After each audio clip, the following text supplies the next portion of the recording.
After a hectic round number 9, well, rounds 10, 11 and 12, as I completely messed up my intro there, we've had quite a bit going on at Charlotte Road, and we've also had a 1-week break here from your BSR World Series. But for rounds 13 and 15 tonight, well, rounds 13, 14 and 15, we're here in sunny California for Laguna Seca Raceway, rounds 13 to 15 here on Apex Racing TV, streaming live on iRacing Live. Jake Sperry, for the moment, all alone in the commentary box, but we'll hopefully get someone here soon, or if not, hey, you get to enjoy my voice for a couple of hours. But practice session here will be over in about 20 seconds time, and then we will be on the road to qualification, and everything will be okay in that respect. So, if we can bring up the driver's standings for you very, very quickly, you can see Pete Newman is walking away at the moment here. He's got a 30-point lead on his own teammate, Gio. Lap times are coming in. Kip Stevens here has the fastest lap for the time being. 10 minutes to decide qualifying. Kip Stevens, 137.7, not representative. Of course, here we're just looking at that car running off wide there. That's Jason Greenfield on his flying lap there. That hasn't worked out for him. He's a newcomer to the league. He is an independent driver, and that has not worked out for him. Another new driver here is this car here, the number 13 machine. This is Aldo Massa, who is Italian and not Brazilian. Sensitive lap time at the time being Jason Greenfield. Can he put something in? Aldo Massa going second on a 26.2. Greenfield, as he looks across the line, 46.5. That's not representative at all. And the number 10 of Pete Newman hasn't done a good lap time yet either. He finds himself heading up now towards the final corner. Can he put in a lap time that is worth his talent in gold at the moment? Diogo Mero then will take a pole position here at Mazda Raceway Laguna Seca. He'll be joined by the number 30 machine of Roy Vervaeke there of the Euro machine. Aldo Massa there, he finds himself on his debut on the second row, joined by Adam Hadfield.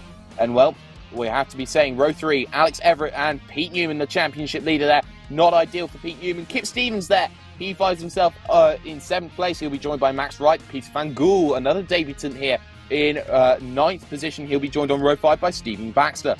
Row 6, Cesare Rizzo joined with Lord Murray, with Jurg Dankert there in 13th. Rick Scott 14th with Jason Greenfield. 3 drivers not setting a lap. 2 didn't have a choice in that. Julian Janowski, Colin McAllister and Stephen Hall. So, with all that said, there will be just a few seconds. Everyone then is ready, and I'm sure those engines will be getting up. They will be revving. They will be waiting to go off. And the green flag's there. And we are underway here at Mazda Raceway Laguna Seca. Poor start there for Roy Vervaeke, and he'll get swamped by absolutely everyone there in the field. Pete Newman getting caught behind. And it is the Cumbre team who have taken advantage. Everett, and also there, the car of, I believe, Adam Hadfield, getting a fantastic start. Are they all clean in through turn number 1? Answer to that one is yes, they are. No, they're not. There's a car off in the wall, and I believe that car is an England machine, and that is Max Wright, and that is not ideal for the number 50 car. He drops himself to the back of the field, and well, Julian Janowski, I believe, there going a little bit slow as well there through that open lap. So, not ideal for the opening start, but at the front, battle for second position there. Aldo Massa trying to hold off Alex Everett there down in, and now Vervaeke having a move a little bit behind here on Adam Hadfield and Everett. The gap has abstained at the moment. We are just coming up towards a level danger. He can find the move if he wants it there, as I get a little bit of a stutter, and I don't mean it, but Peter Van Gool here, heading himself now to the left-hander. Have to deal with lap traffic actually ahead of them, I do believe. That is Jason Greenfield there in the number 72 machine here, trying to find himself through. But for now, it seems that Pete Newman having a push here on iRacing Live on Apex Racing TV. And well, you can see him now having a little bit of a look towards the corkscrew. Not going to happen here. And well, he's going to have to wait. Oh, he gets slowed up very much there on that second part of the corkscrew. And he goes for the inside. That's a rash move. There's contact between the two, and they all file off in lefts and rights. Van Gool, Lord Murray actually going to try and have a little bit of a look here on Pete Newman. That was bold. That was too bold. And that was a desperate move there for a driver trying to win in the end by just over a quarter of a second from the Cumbre team and Alex Everett in that 29 car. Roy Vervaeke there he will finish off in third for the Euro car team. And well, Kip Stevens there in fourth, Stephen Baxter fifth, Adam Hadfield there will finish in sixth position. Peter Van Gool on his debut race will finish seventh ahead of championship leader Pete Newman, Stephen Hall in eighth, Lord Murray ninth, Cesare Rizzo rounding out 11th there as I get my things a little bit muddled up there. Julian Janowski finishing in 12th, Rick Scott, Jug Dankert, Max Wright, and then Jason Greenfield 2 laps down. The two non-finishers, Aldo Massa with a technical difficulty and Colin McAllister as well. So it's time to see where everyone will grid up here for round number 14 of the BSR Kia World Series here. And well, sponsored by Crest Glazing for all your double glazed window needs up in the top of Scotland. And well, your grid then for this second race, and Max Wright puts his car on pole position with Jurg Dankert alongside. Rick Scott will line up third with Julian Janowski in fourth. Cesare Rizzo's fifth with Lord Murray there in sixth there. Stephen Hall seventh with championship leader, still I believe Pete Newman in eighth. Peter Van Gool, he'll line up ninth with Adam Hadfield 10th, Baxter 11th, Stevens 12th, Viveka 13th, Everett 14th, Jürgen Maurer 15th, and because he was 2 laps down, Jason Greenfield will line up at the back of the grid, just waiting for a couple of drivers then to grid up here for the second race of the night. Expect some fireworks here and expect a really close finish.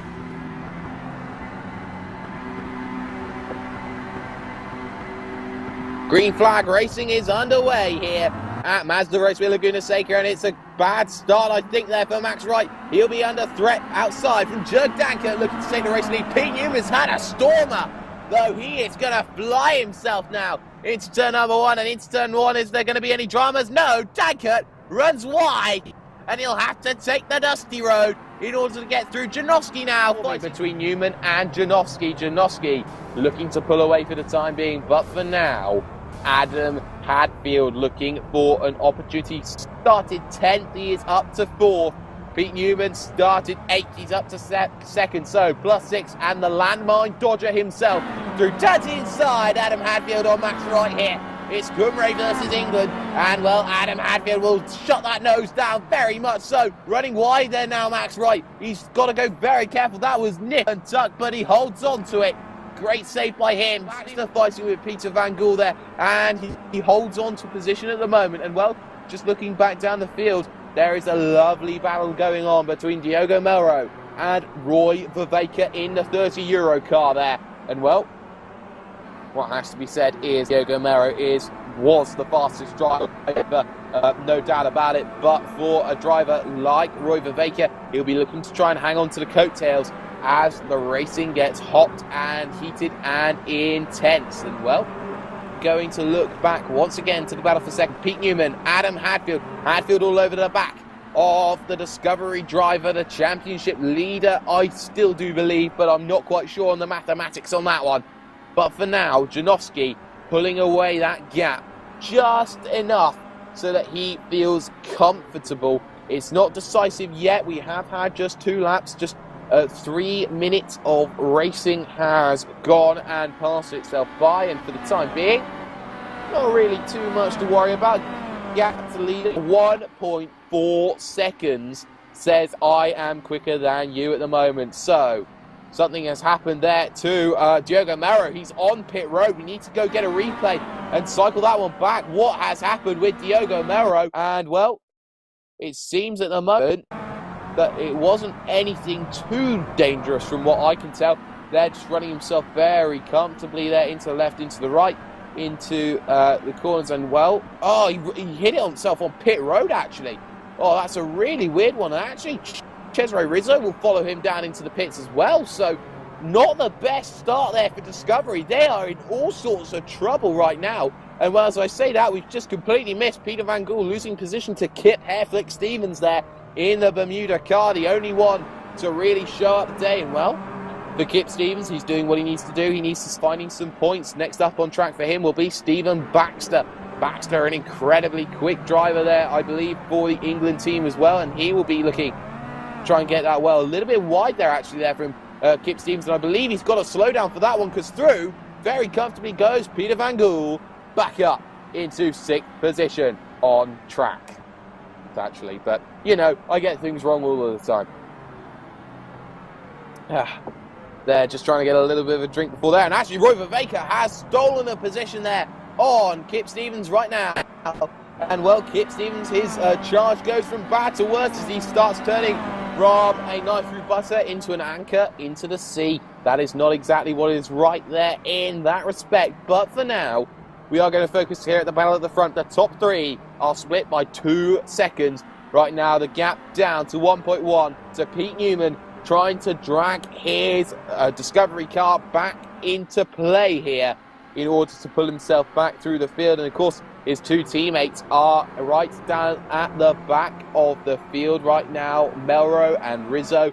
It has not gone well for these 2, but we're going to focus on this battle here at the back of the field. Jörg Danker and Rick Scott running themselves now down in 13th and 14th position right now as they head themselves down the field. And actually, there's a car there ahead of Jason Greenfield there, who is running himself a little bit slow as well. So these 3, these developing drivers themselves faster and faster. It's very cool, actually, to start driving these cars. And, well, it's all about consistency. It's all about learning how to drive the tracks, learning how to drive the car, and learning, really, how to make yourself good. As Peter Van Gool gets it horribly wrong, he will get a slowdown. He will drop 2 positions here to championship hunt.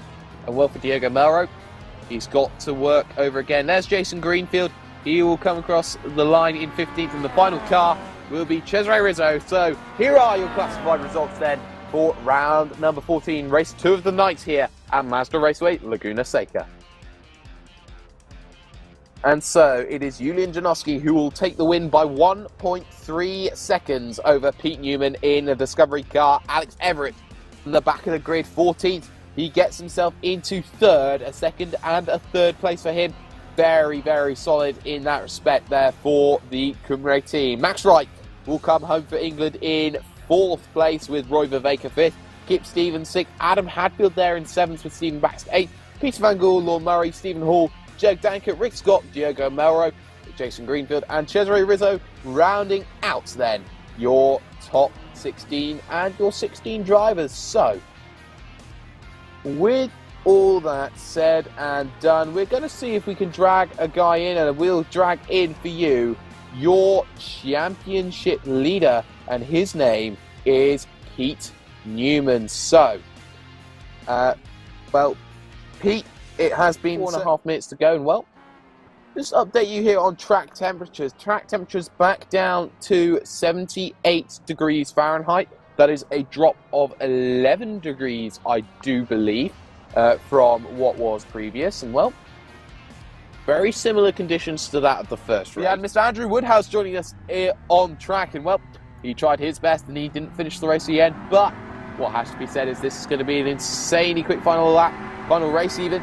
All cars are up on the grid, lights are on, green flag. Here we go, underway, final race of the night. And, well, it's a poor start there for Jason Greenfield. Great start for Cesare Rizzo. Melro, it's a Discovery 1-2 as they head themselves down towards the Andretti hairpin. And don't forget there, oh, a bit of a squeeze there going on. Danker moving himself up. And, well, it was one of the Cymru teams, and the Cymru cars getting there. And there's actually contact at the front there for, I believe, Diogo Melro there, running himself down through into the gravel there early on. And, oh, Cesare Rizzo getting it wrong. Jason Greenfield getting it wrong, but they keep going. Contact there behind. And that's one of the Cymru cars. And I believe that is Adam Hadfield there, who turns himself around in turn number 3. Not ideal at all, but already it seems that we've had a few dramas to name. And, well, these cars are all going to find themselves very nicely through turn number 5. Already, Alex Everett is up in your field. He's up to 4th, and there's a slowdown penalty, actually, there for Cesare Rizzo. He'll lose 2nd position as well, as they both run wide there, both he and Greenfield. And now it's going to be 3 wide down the front straightaway. They'll soon turn 2 wide. Jörg Danker fighting with Alex Everett. Can't catch your breath.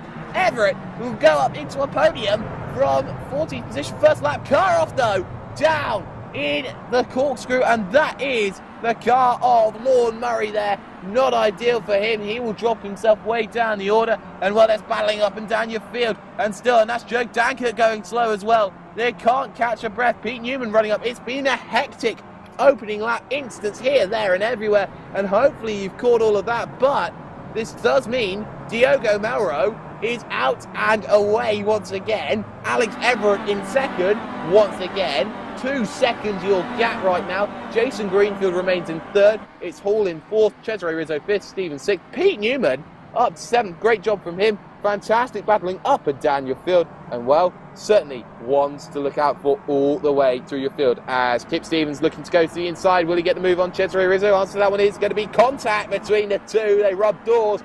Bit friendly gesture there into turn number 4. He gets it sorted. Through goes Newman, though, on his teammate. Very comfortable move in that respect.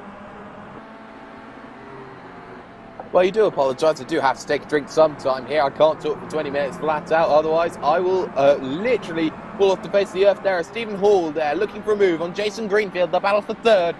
Here, Cumray go through on the inside. And now you can see just how slow he was. And they're going to go 3-1. They're going to go and eclipse him. Jason Greenfield will drop many positions down the field. Stevens through there as, well, it looks like Pete Newman trying to have a look on Herflick himself. Janowski side by side behind as well with Max Wright. There, the Englishman, Roy Vervaeke getting involved there. Baxter loses out, does he? Yes, he does. Stephen Baxter losing positions. Janowski still side by side as they head through the right-hander. He runs himself a little bit wide. And now Greenfield in the middle. 3 wide into the right-hander. No, there's contact between the two. And Wright, he holds on to it. What a save there in that respect. But look at this. They're fighting so hard at the back. And there's contact again. And they're all going off in 6s and 7s. Max Wright again involved. Then there you can see everyone going down at the back of the field. This is fantastic battling, but it's a little bit too rough and tumble for my liking. But, well, if you don't go for a gap, you're not a racer. And, well, a very good battle heading up now in the battle for the podium positions, because Stephen Hall is being caught by Herflick Stevens and Pete Newman, the championship leader right now for Discovery. And, well, this is one that you'll have to see to believe. They are all looking to try themselves to be the best they can possibly be. Stevens is all over the back of Stephen Hall. He'll move to the inside then as he heads for the left-hander and think that only 3 minutes have gone, only 2 laps have gone in this race. And, well, you can see Kip Stevens, he'll have to remain side by side for turn number 6. This is going to be a dangerous one here. And will he give the room? Answer that one is yes, but no, there's contact between the two. And he's going to lose out on the position. Great hold, though, from Kip Stevens to keep the car on the island. But it does allow Pete Newman to come through. And Stephen Hall's ever wider tank is going to have to try and hold off the fast-charging Discovery car. And, well, the gap at the front, it's going to remain at around 2 seconds right now. But for Pete Newman, he is looking for an opportunity to find himself there. Lord Murray is in the wall, though, down at the corkscrew. He has lost the car. He will try and keep that one going. That's not ideal, but Adam Hadfield will get a slowdown as well at that stage as well. So he won't lose that position, but that fight in that respect. Looking at this fight now, Dankert and Greenfield. Greenfield has fallen like a stone in the first few laps. He is back down in 10th, or was back down in 10th, but now he is still 10th, actually, by the timing and scoring there. Fighting with Dankert there for the final position of your top 10. And, well, certainly interesting as well. It seems that Baxter's lost ground on Roy Vervaeke, but Pete Newman and Stephen Hall, the battle for third position. Of course, race 1, Stephen Hall getting himself a penalty, which means he had to line with a 1.4 second win over Alex Everett. Once again, a repeat of round number 1 tonight, and it's 3 podiums for Alex Everett in the Cumray team. Pete Newman, second of the Discovery cars. He keeps his championship lead, hopefully, with a 3rd place finish there. Stephen Hall, the second of the Cumray cars, he'll finish the 4th, with Roy Vervaeke 5th. Kip Stevens edging out Julian Janowski after a last lap mistake there in 7th. Stephen Baxter and Max Wright, the English cars, are 8th and 9th, with Cesare Rizzo there rounding out your top 10. Jurg Dankert there in 11th, Rick Scott 12th, Adam Hadfield there in 13th.